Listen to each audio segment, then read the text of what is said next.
Okay, good morning, afternoon, evening, everyone, wherever you are. Welcome to our campfire.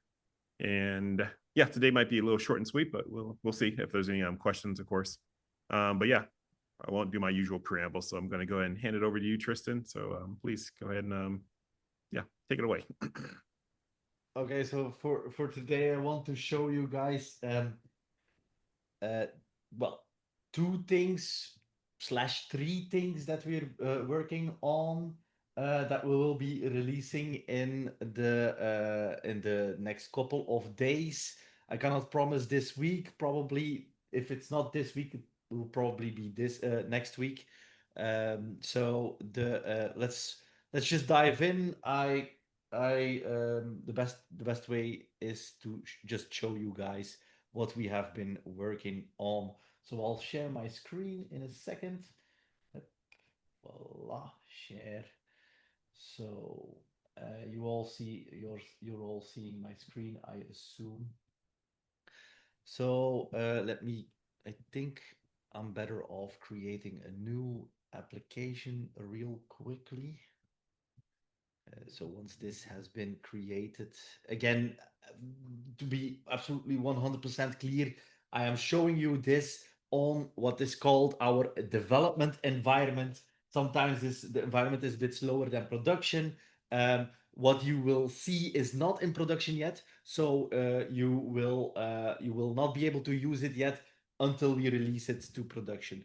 So that's that. And if I'm not mistaken, I should be receiving an application anytime soon, but maybe something is wrong with my local development. I have no idea.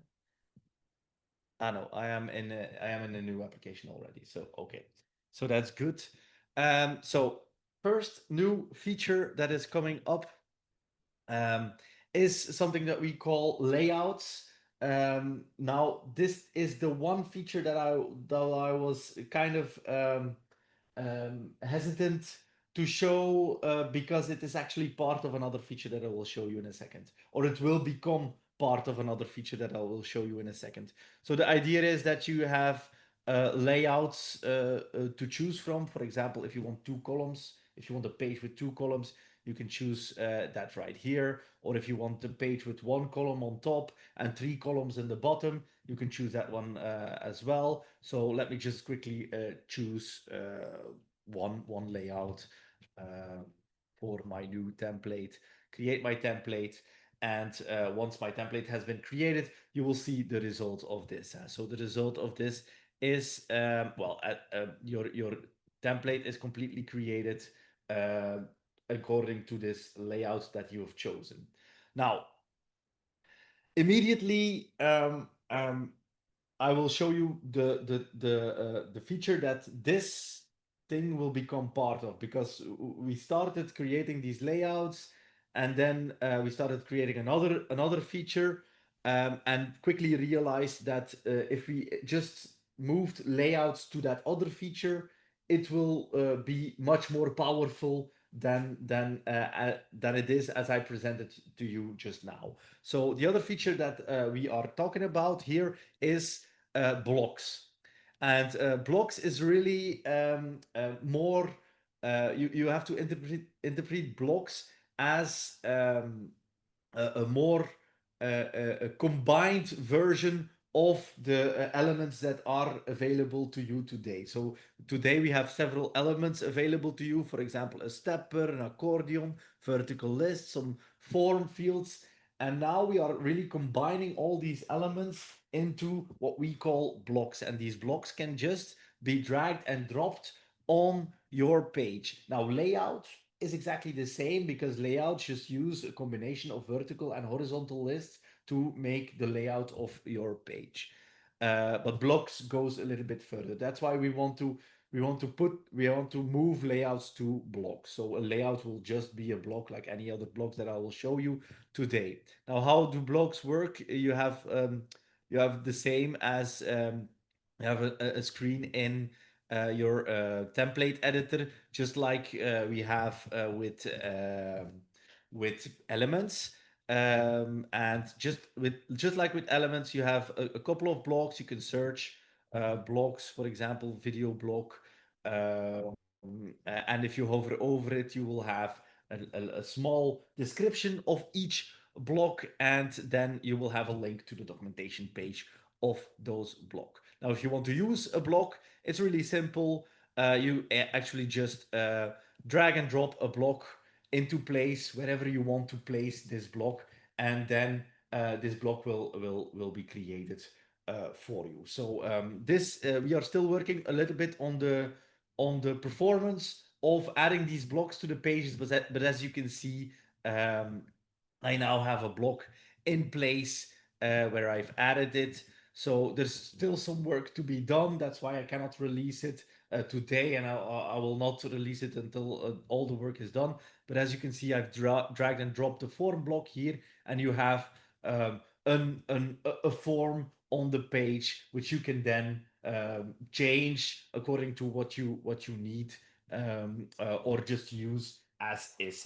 The idea is that we will be adding blocks each week. We'll be adding more blocks, and they will be all kinds of blocks. For example, here we have a password reset block, a quiz form block, shipping form block, etc. So first of all, we want to tackle all the blocks with regards to user interface. So you drag and drop user interface on your page. It will be a huge win already. And after that, once we tackle that completely, we will add logic to those blocks as well. So this logic will then be some kind of blueprint logic that you can again change according to your needs, of course. Hopefully this will have you get started with NoCode-X much faster and get you to a production ready application also much faster. So you wouldn't have to you won't have to spend that much time anymore building your user interface. That with regards to blocks, I can show you some other blocks if that is good. So for example, let me just show you, like, for example, the article block. Now each and every block we still have to do some work on, make sure that the user interface is completely correct, and there is some brushing up to be done. But the ideas of those blocks are, well, they're all the same actually. So as you can see here, we need an example image still, and we maybe want to use a placeholder here instead of a static text, and so on. But you get the drift. That's the idea of blocks. Now the second or third feature that I wanted to show you is something that we've been waiting for quite a long time, is the undo feature. So I've just dragged and dropped a pie chart on this page, and you cannot see it, but I will hit Control Z, and this will then Control Z. Okay, this doesn't work. So we're still in the progress of creating this. But if I normally now Control Z, so no, probably something went wrong with creating this pie chart. I'll try again real quickly, and if it doesn't work, then we still have a lot of work to do. So let me check my logs here. So if I now log in here, no, I don't. There. Hey, try creating a Yeah, new template, Tristan, a brand new template. yeah, I just did that, Steve. I just did that. So it doesn't. Well, what I have to do actually, it's not a problem. Let me just start again, and I'll drag and drop an element on this page. Just keep in mind that I have put it in the corner right here. I'll give this template a name. So undo, save this, and then I'll hit Control Z, and then I'll just open up the editor again, and then you'll see that it will be gone, or it will be in another place anyway. So up. So if I move it now here, hit is Control Z. Now it works. So as you can see, it moved to the other side again. So I'll just quickly show it again. So I'll have to move it like this. So I moved my element. I made a mistake. I didn't really want that element right there, so I hit Control Z, and after the server is done thinking, it reinstates what you have had before. So this works with every part that you put on the page. It works with, for example, if I delete a part and I deleted it by mistake, it should also reinstate the part that I have deleted. So probably something is wrong with the refreshing of the page at the moment. But yeah, as I said, we're still working on it. But you can expect this to hit production as soon as it is done. Normally it would be next week, something like that. But I cannot make any promises with regards to the exact release date. So this is what I wanted to show you, this campfire. So as you can see, we're adding some new functionality that is still in early phases, but we're working on it, and it should drop in production anytime now. All right. Question. For the undo, how many levels or how many steps can you undo? How far back can you go and undo? Like undo all the way back to the blank template, or 5 steps, or No. is there a limit? Yeah, there is a limit. There is a limit. This is a very good question. That is what we are investigating at the moment, because we have to store quite a lot of data to be able to accommodate this undo functionality. We'll have to look into what the amount of data is that we can actually store. Yeah, I cannot really answer this with an Okay. with an a really concrete answer right now. But yeah, we're looking into this. My But there vote- is a maximum. There will be a maximum anyway. My vote would be 5. Oh, 5 steps. yeah, it will be Like much bigger than 5. Okay. I can Alright, cool. assure you of that. Okay. The thing is, we're doing this undo also on the server side, which actually means that you will have the possibility to undo actions that you did yesterday, for example. You will have the possibility to undo actions that you did on another computer. Oh, I see. Gotcha. Yeah, Oh, yeah, I yeah. thought about that. That's right. Okay. Yeah. Very cool. Voila.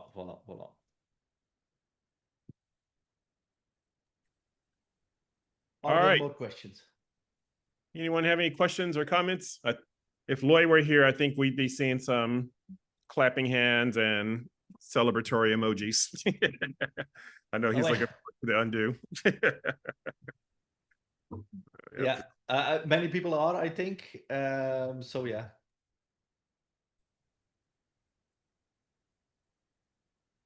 Okay. Eddie, anything from you?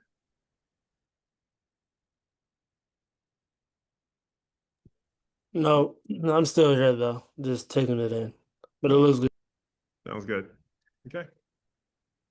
I'm holding on a question for later, but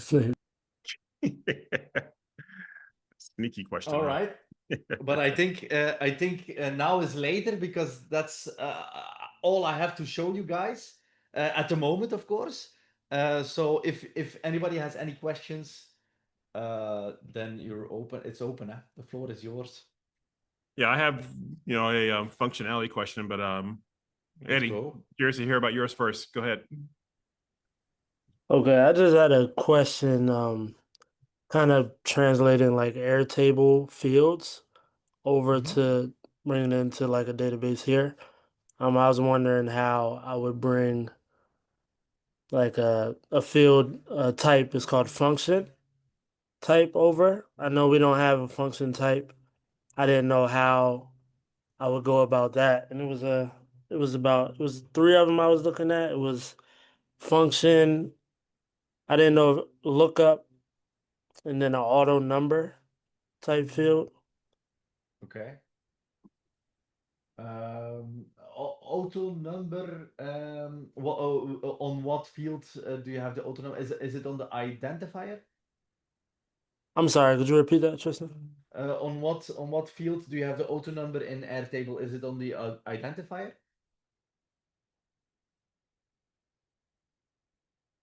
Is it on the ID field? Eddie, are you saying that you have Airtable and you're trying to figure out how to map Airtable field types to NoCode-X field types to see if they're Yeah, and it was like an identifier field, like he was talking about.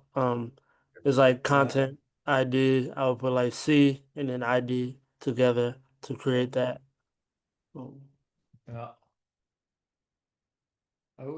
We don't have an auto numbering option in NoCode-X, but we would be able to add that. I guess I can make an I can do some research on that.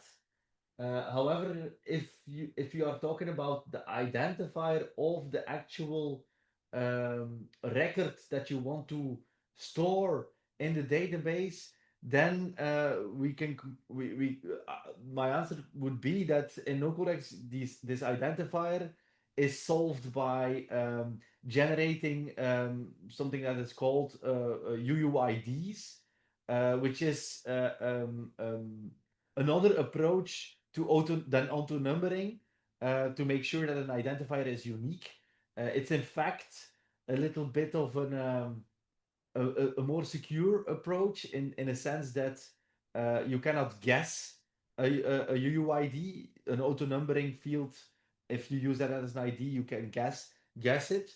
Okay, for that, and then for the, I just dropped a screenshot in the Discord of like the function, kind of like how it would be set up, something like that. So that would be a field right there, and then it's a function field, and then I could put that in. But it was various ones like that, and I didn't know how, if I were to create a field in the database in NoCodeX, which would it be categorized as? If it... This would then be, I think, Eddie, would then be a thumbnail URL, and thumbnail URL would be of type URL, and then you would have to write this up in logic, where you check if you have an ID, then you concatenate this. Actually, you move this formula to your migration script. Okay. So because all this formula does, I think, is concatenating the thumbnail ID with up.frame.io/player/. Yeah, sorry, I'm getting work done on my house too, so it's loud, right? No problem, no problem. But I can also do a little bit of a research if we can accommodate these types of fields as well. Hey Tristan, Yeah. you have in the data schema, I keep on saying data format, you have those actions that can fire after you write a record to the database. Exactly. So you might create an action that will look at the thumbnail ID and automatically create the URL and populate it. Yeah, so that's something that you could do. So there are these events on the data schema. Let me quickly show you. So for example, if I create a data schema, for example, person, you can have like profile or thumbnail URL, which is of type URL. And then on the after creation of data, you would be able to add an action that kicks in every time a person, in this case a person, is created in the database. And this action, well, it allows you to do anything. The data here is data, and then you can do anything, like for example, concat. So concatenate some fields together and store it in a new field in the actual data that has been created. Now I have to warn you, this you have to be a little bit careful while doing this, because if after creation of data is not a problem, but the where you have to be careful is after update of data, because if you update, so this kicks in when a piece of data is updated, and if you update a piece of data in the action that you attach to this, you will create an infinite loop, because your data is updated, and then you update the data, which then again triggers the event, which then again executes your logic. So watch out a little bit what you're doing, but if you as long as you're doing it after creation on data, that'll be fine. So after creation on data, you will be able to read the data that is in the database. You will be able to concatenate the fields or execute the formula that is in your Airtable, and then you will be able to fill up a new field with a new value, which is actually a very good solution. Thank you, Steve, for that. Okay, that makes sense a little bit. Yeah, thank you. So And are you saying of course, we should never use update after update, never use it? Period. Like no, I'm not saying never use it, but I'm saying be careful when you do. So it is very helpful, but what you cannot do is update. So for example, I have a person data table or person data schema. I insert a person in my data schema called Tristan, and I update the last name of that person to Van Poeken. When this happens, the after update of data event is triggered, and then the action attached to this event will be executed. If this action updates the exact same person in the database, then this event is triggered again, and then again this action is updated. So this is actually an infinite loop. Of course, we are protected against that to some extent. We can at some point we will say, hey, Steve, you're looping infinitely. We have to stop it here. So this will stop eventually, but since mathematically it's impossible to detect an infinite loop, we cannot protect yourself against it. So you have to be wary of when using this. But after creation of data is no problem whatsoever. You cannot do anything wrong, and after removal of data as well. No problem. It might be good to add a attributes list after the update, so you can specify when that update should fire. Like if you update the person first name, for example, then the update will fire, or the action will fire, and that way you can we could do that. Loop. That would be indeed an idea that we have like an option trigger the update. So then you would be able to play with that. But again, it would require some thinking, some carefulness as well. Yeah.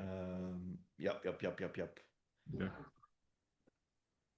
All right. Eddie, does that answer your question? I think from what I understand is I would create, or if I create data into a field, I would connect it to an action to add in the formula in the action list or in my logic part, correct? Yeah, exactly. So I have to get data in one way and then use logic to add that function in later.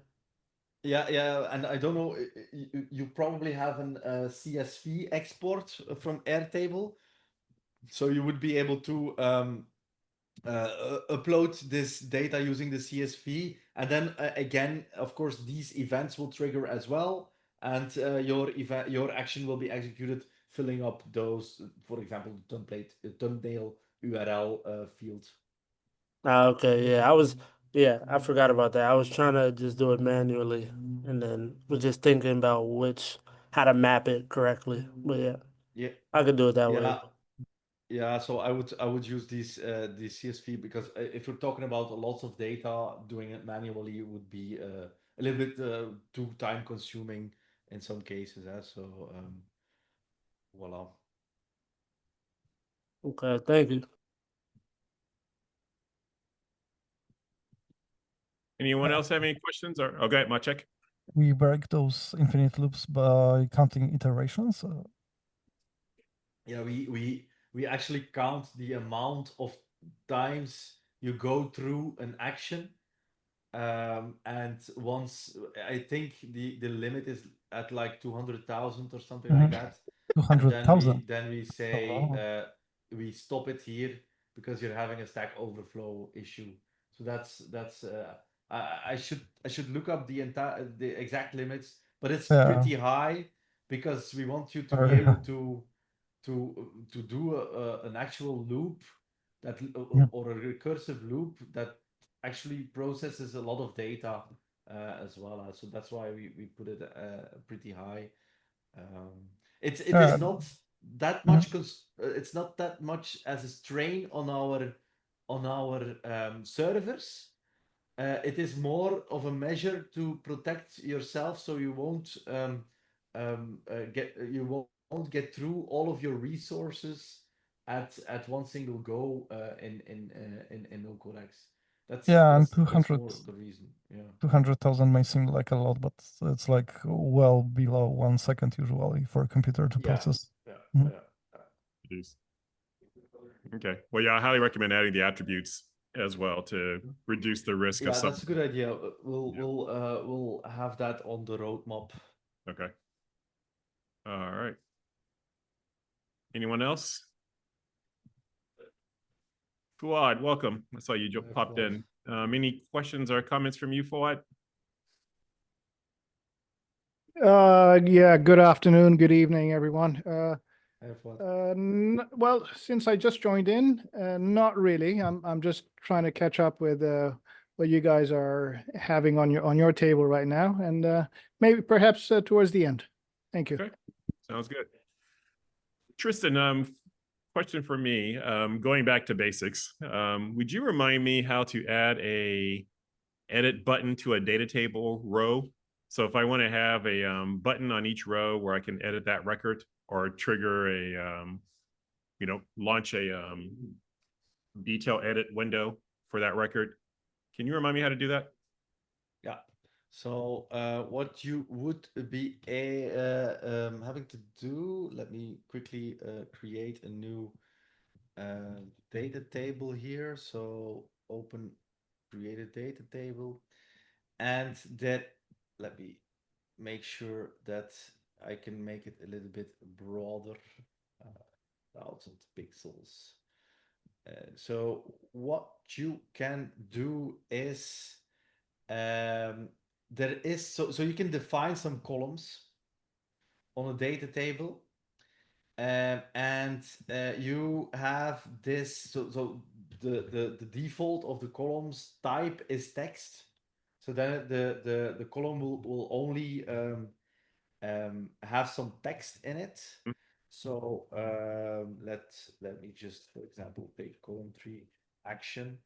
And what you can also do is add a template to a data table. So you would be able to then create a template, for example, action, a column, and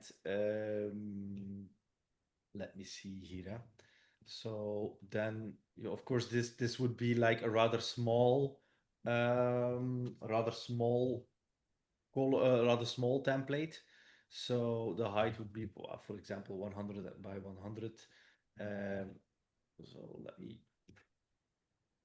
do this, and then let's add like an icon button, for example, on here. So voila. And then if we now, of course, I have to find the template because I always name my templates unnamed template. So I have to find it.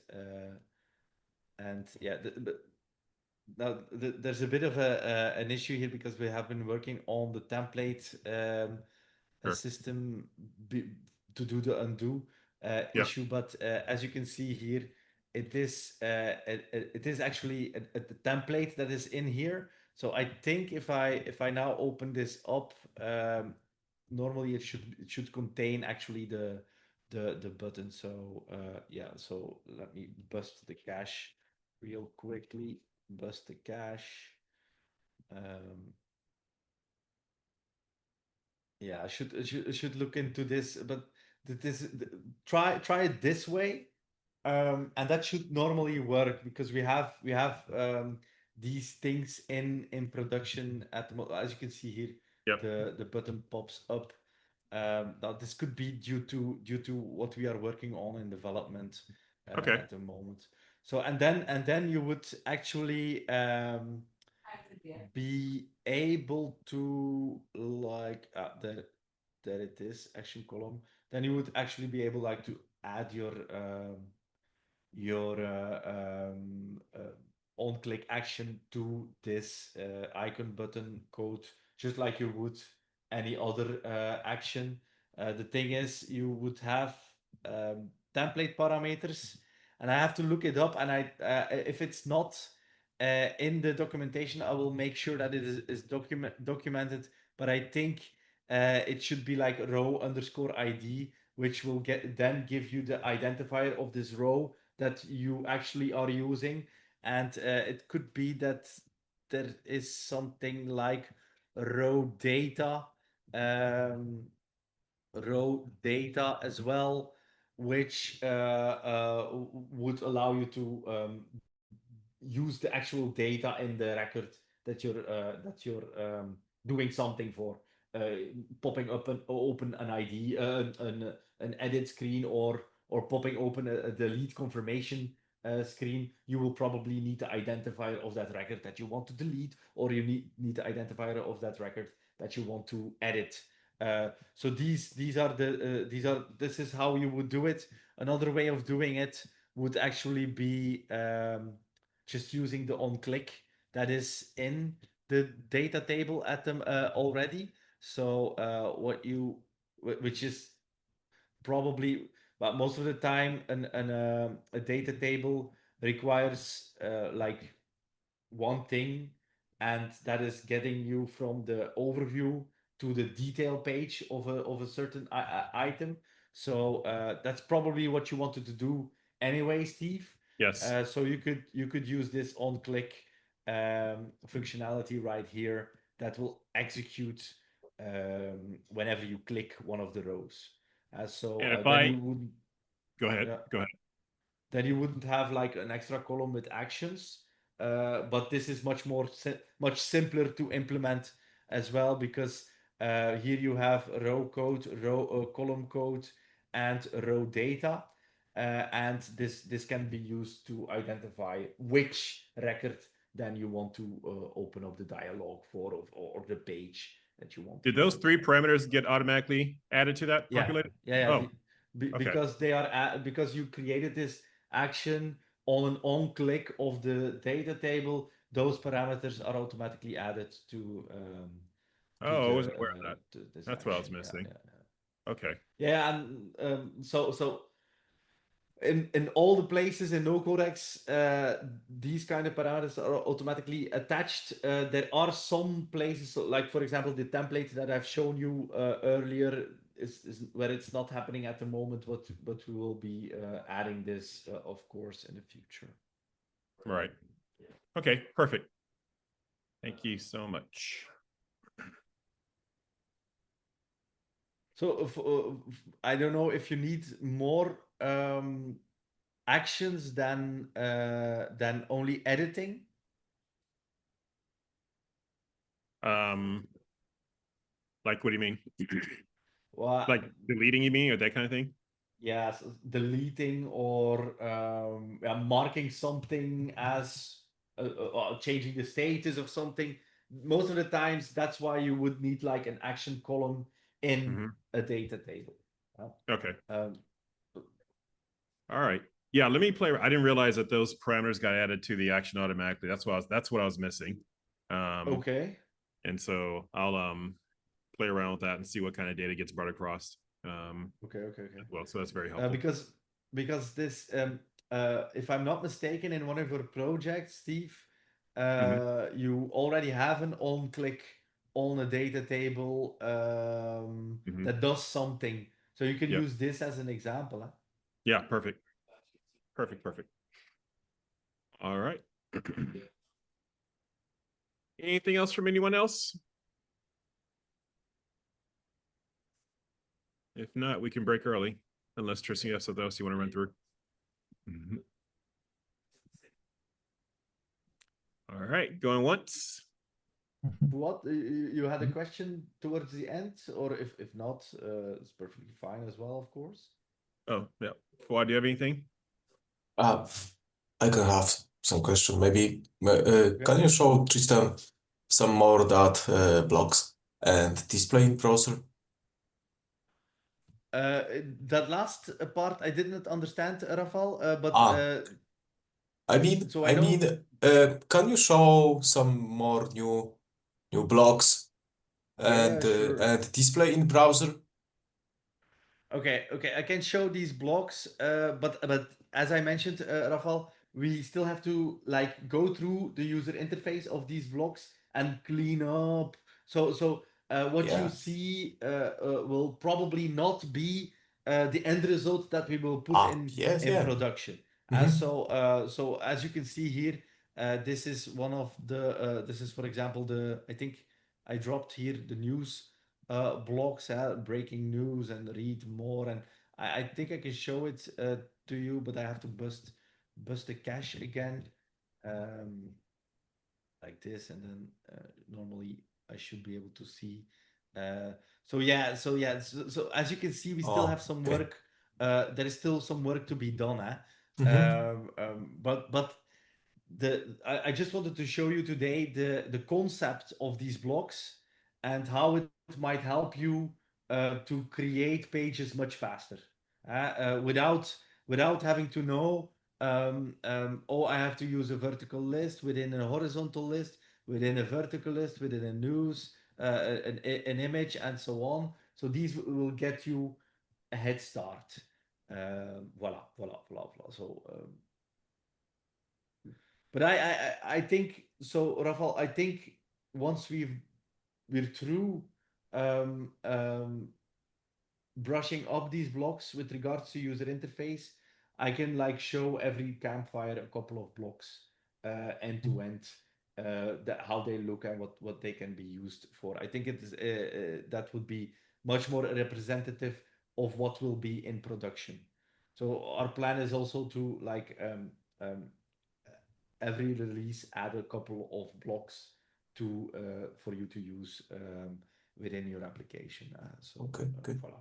Are they on only on the full screen or are they responsiveness? Yeah, good question. So that is exactly why we created these blocks, because what we want to do is we want to make them all responsive, all ready for mobile, ready for tablet, ready for desktop screens, without you having to configure it exactly in NoCode-X as it has to be configured. So every of these blocks will be responsive, as well as, and this is probably even more important with regard to responsiveness, these layouts, as well as these layouts as well. So these will then shift into other kinds of layouts for mobile versions. For example, a mobile version will probably require well, maybe you can get away with 2 columns if it's really small what you put in the columns, but mobile probably has always 1 column, while a desktop can have 2, 3 columns, a tablet maybe 2 columns. So we will shift these columns with regards to the device you are using. Voila. Good. Thank you. All right. Any more questions? I just tried the what you showed me a minute ago about the clicked event on a data table, and yeah, that data brings across is perfect. So I'm very excited about Okay. that. Okay. So Actually, let me. you mean Can I share my the date? Yeah, sure, please do. Okay.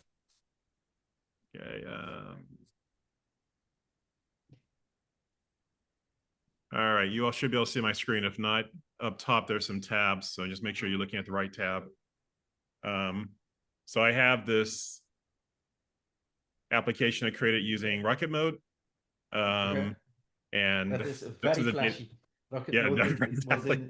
was in a neon mood. Exactly. I didn't give it any design instructions, just functionality, and yeah, and this is what it came up with. So, Okay. but I wanted to be able to go from here to an edit screen, and I wasn't sure how to do that.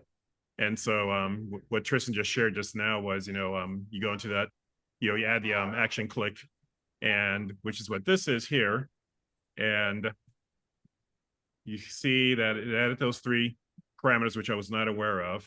And so all I did was I just wrote those 3 parameters to, to the log. And so what you get out is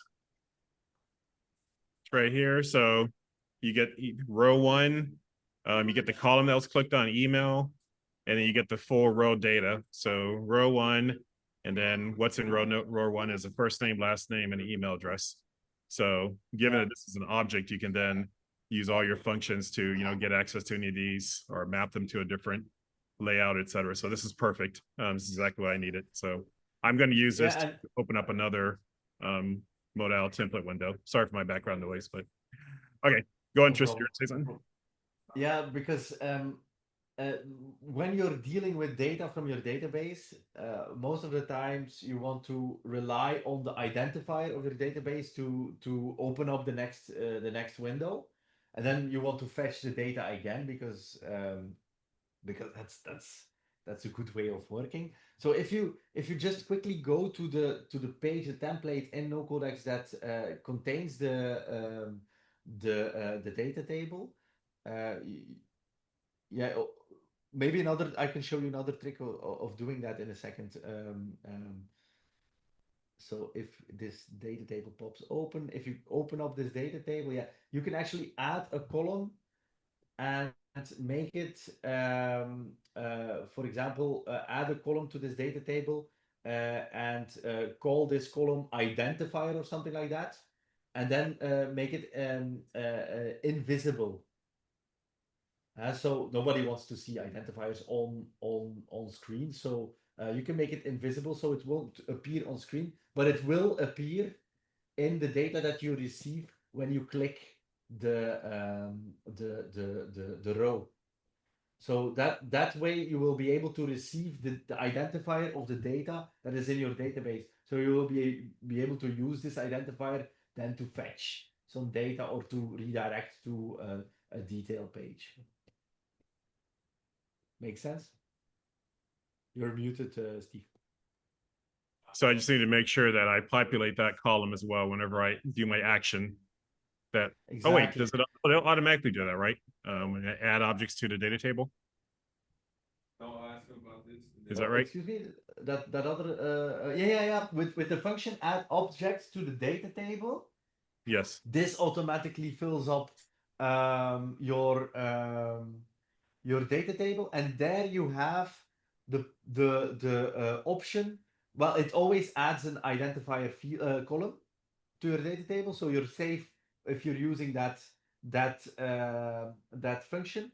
But there you have the option to hide that field or well, make it visible. By default, it's hidden, but if you want to make it visible, that's fine. But indeed, the add objects to data table function automatically adds the identifier field to the data table. Voila. Got it. And if I'm doing it that way, how do I can programmatically hide the column ID column, right? There's a function, I think, that says hide column or something like that. Yeah, you can programmatically hide it, or you can choose it in.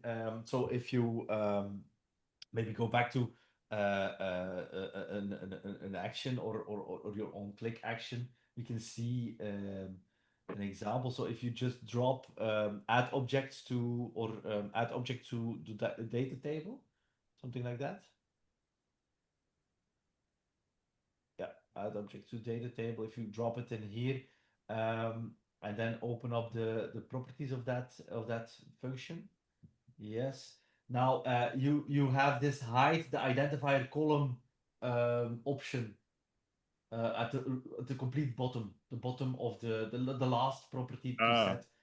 So this is automatically set at true, but if you don't want to hide it, so this one adds this identifier automatically, so you don't have to worry, you don't have to do anything actually if you use this wow, one. it's better.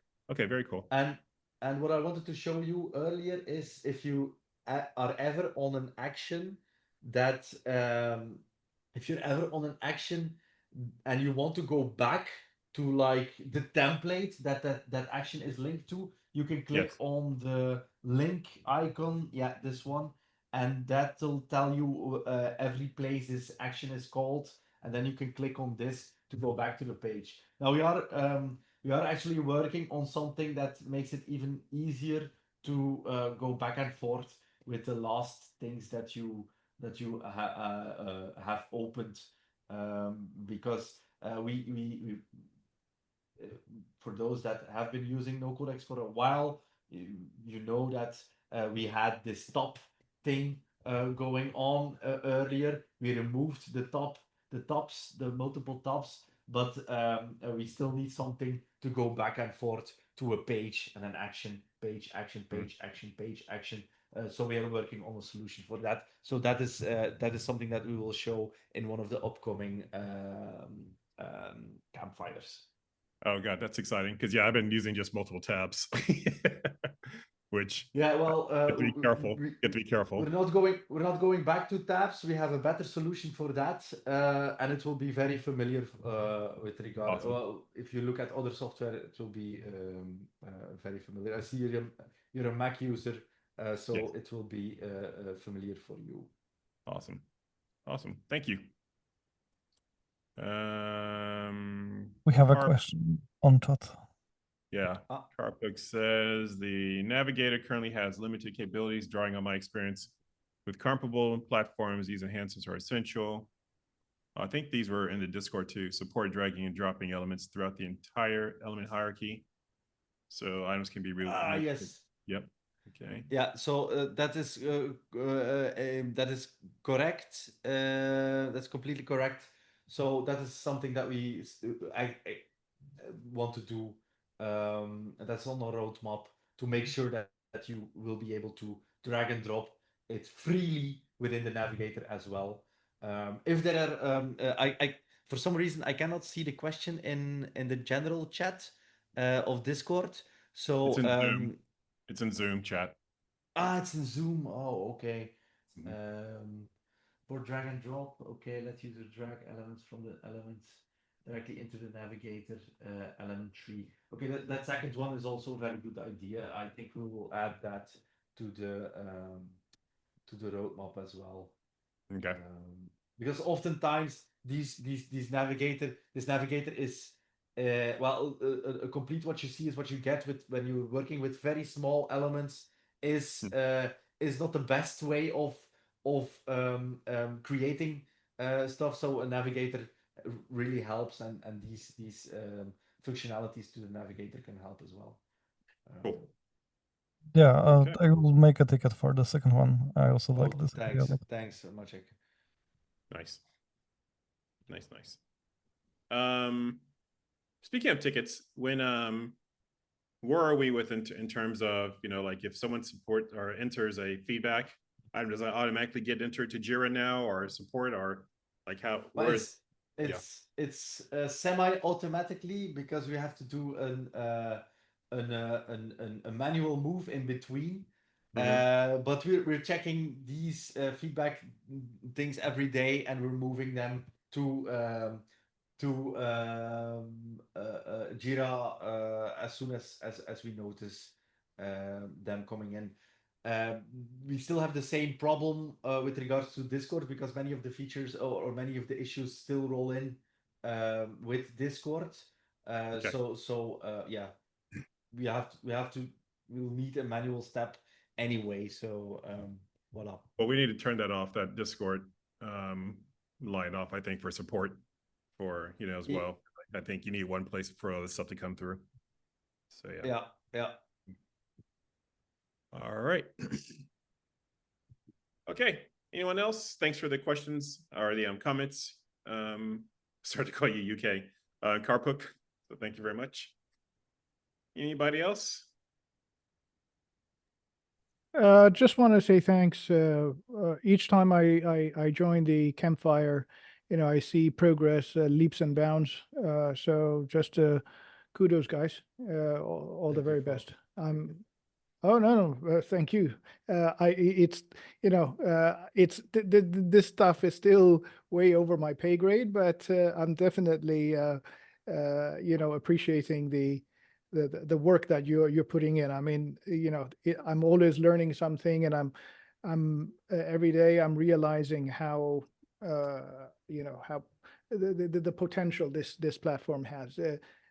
Just few days ago, I've attended one of the was it Lovable? So some some workshop event on site, and yeah, it's a very flashy stuff, but it definitely doesn't have the substance that NoCode-X has. So I think for many of us, it would be about bridging the the flashy, sexy stuff with the hardcore back end and the serious programming thing. So yeah, I'm definitely excited about the future, but for now I'm still just a spectator. But anyway, good job, guys. Good job. Thank you. Appreciate it. Thank you. I'm sure Fuad, that there will be one day, and it will be in the near future, that you will no longer be a spectator, but an actual NoCode-X developer. Well, developer, I think it's that train has sailed long ago. But as project owner, project director, and whatnot, yes. So I look forward to that day, and But in the meantime, keep doing what you're doing, because the amount of progress that you're cranking out is awesome. I'm really in awe. Thank you. Each time I log into the campfire. So yeah, good job, guys. It's high praise, saying that a lot more substance in NoCode-X and Lovable. So it's very, thank you very much for that compliment. And yeah, it's high praise indeed. You give credit where credit is due. And like I said, for those of us who are familiar with technology, but not necessarily the coding, you have an inkling, and you have an appreciation for quality substance, just like the AI slop that is flooding the internet. There are plenty of AI platforms / slop all over the place. So NoCode-X is definitely a gem. Maybe a gem in the rough for someone like me, but it's a gem nonetheless. So yeah, I really appreciate it, because I've actually been telling some of the participants of the workshop ran by one of the AppSumo, one of the marketing AI platform. A lady from Singapore came down. And okay, and they showcased something with Lovable, but I had to actually tell the participant. I stood up and told them, "Hey, you know what? As sexy as things are, as you can see, this is really just the front end. Do not think that this is going to satisfy your production needs, and especially with the standard Supabase and whatnot connections." So yeah, for someone who knows a thing or two about the general stuff, yeah, I definitely see what you guys are doing here. It's really powerful. It's just, yeah, this is starting to sound like a broken record, but for guys like us, bridging that bridge is what we hope to do one day. But yeah, I mean, I'm certainly enjoying seeing the progress here. Yeah. Anyway, I'm out. I think we're towards the campfire, aren't we? We are, but yeah, thanks very much. Yes. Thanks very much. All right. We have Tristan. one more thing. Mr. Herbrook also asked, can we record video on implementing Google authentication within NoCode-X on chat? Yeah, so quickly, because we have we had like 30 seconds left, and that's all I need, I think. Because if you move over to your workspace, well, we will be able to do a more elaborate version of this in the future, maybe in one of the campfires. So if you move over to your workspace, hit authentication, scroll down, you have this identity provider thing right here. Am I sharing my screen? No, Yes, I'm yes. sharing. Oh, You're sharing. Okay. I can So stop. if you move up a little bit, Steve, you can hit configure identity provider. And then you can choose Google IDP to configure for your workspace as an identity provider, and people will be able to log in using their Google account. Now, let's do in one of the other campfires, let's do a complete walkthrough of authentication within NoCode-X, because you'll also have to put a button on the login screen and stuff like that, or redirect automatically from your login screen to the IDP login. But I can show you that if you have a little bit more time than 1 minute. But this is the basic. This is where you set it up. And normally, if you fill in these 4 fields, which you should be able to find in the Google documentation, you'll be ready, set to go. And with a little bit of the help of some buttons on your login page, you will allow users to log in using Gmail. Okay. Very cool. Yeah, All right. Well, another question from Karpuk. I'm sorry, guys. But Karpuk, at the moment, the login authentication is set with regards to the workspace. So we did this because we wanted to provide a single sign-on experience easily for users of multiple applications. I do realize now, in the meanwhile, that this is not always the thing that you want. So we'll be looking into solutions for that in the future. But it isn't possible today to limit for one application have a different authentication flow than for another within the same workspace. What you could do is create another workspace and then set that workspace up towards another way of authenticating at the moment. But this is something that we will tackle in the future. Okay. Very cool. All right. Karpik says thank you. Okay. Well, thanks everyone for attending this week's campfire. Any closing words from you, Tristan? Well, no, as usual, thank you for your attendance. Thank you for your questions. These really help us move forward. And see you next week. All right. See you all next week. Thanks, everyone. Bye, guys. thanks, Tristan. Thank you. Thanks, Bye.